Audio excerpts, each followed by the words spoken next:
প্রায় 1 বছর পর আবার আমরা কর্তাগিন্নি মিলে বেরিয়ে পড়েছিলাম একটা লং ড্রাইভে।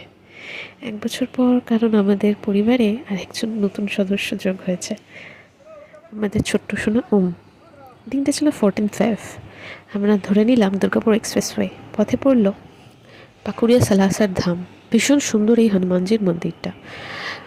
আর ওপরে এটি ছিল 2 ফ্লোরের। ওপরের ফ্লোরটায় বজরংবলীর সাথে রাম, সীতা, রাধাকৃষ্ণ এনাদেরও মূর্তি ছিল, আর নিচের ফ্লোরটা ছিল বাল হনুমানজির মন্দির। মন্দিরের শিল্পকর্ম অসাধারণ, কিছুটা জোকার স্বামীনারায়ণ টেম্পলের মতন। তোমরা চাইলে ঘুরে আসতে পারো এই সুন্দর মন্দিরটাতে। এরপর আমরা চলে গেলাম ঝৌগ্রামে হোটেল সম্রাটে লাঞ্চ করবার জন্য। আমরা নিয়েছিলাম ভেজ থালি, আর তার সাথে ছিল ওনাদের বিখ্যাত মাটন আর দই। তোমার ভেজ থালিতে ছিল অনেক রকমের পদ, শাক থেকে শুরু করে ভাজা, তারপর ফুলকপির তরকারি। যদিও আমার সবথেকে ফেভারিট ছিল মাটনটা, অসাধারণ ছিল মাটনটা, বিশ্বাস করো। সঙ্গে